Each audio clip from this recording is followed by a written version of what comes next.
Hey, this is Alan Curtis Meisner, otherwise known as the Dragonmancer.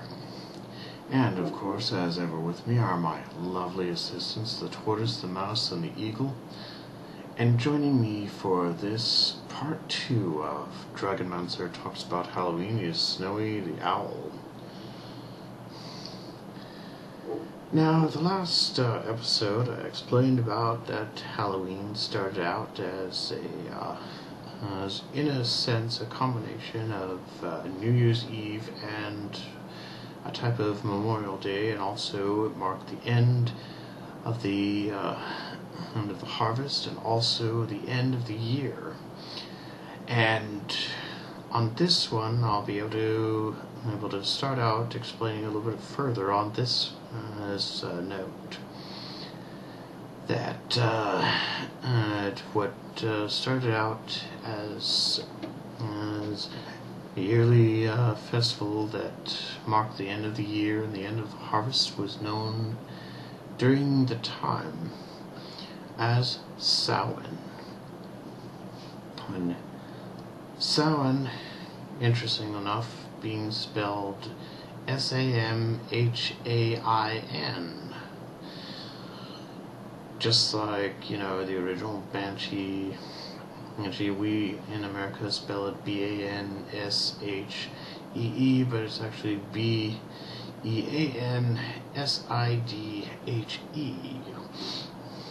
But that's another talk.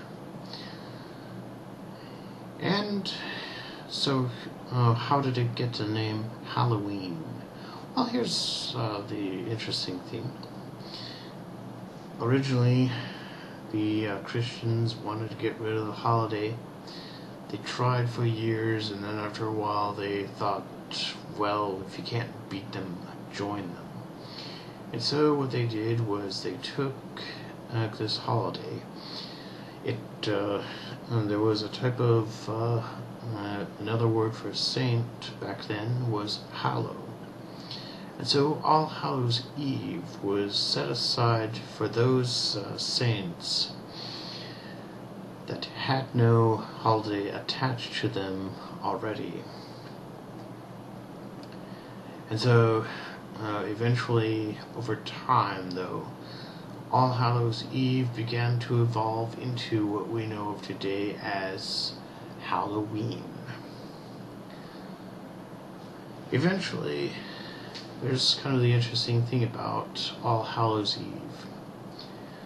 It is that time of year in which we put on masks as a way of keeping, during the time it was a means of keeping from being recognized by spirits, because Halloween, that was the time of year in which the veil between the mortal realm and the spirit realm was parted, at least temporarily. I may have already mentioned that on the first episode, but that's alright. The point, put on a mask and you won't be recognized. There is, for instance, those who like to dress up like a mummy. If you've ever read the book or seen the movie Halloween Tree, you will remember the explanation that was given. That for the ancient Egyptians, resurrection was very much a reality. And so what they would do is they would take their dead and they would wrap it in a silken cloth as a symbolic cocoon, that in the same way that a silkworm will eventually become a silk moth, that a man will eventually become an immortal man, mortal man to immortal man, sometimes even going as far as having gold placed on them, especially the pharaoh, who was already considered a god while he had lived. And that was the origins of the mask, trick-or-treating, which, speaking of which, that had a kind of nice origin.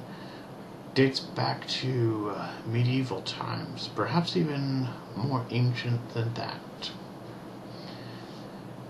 You leave out food for the dead to feast upon in ancient Egypt. In medieval Europe, there were men who would go out, dress up in masks. They would ask for certain items.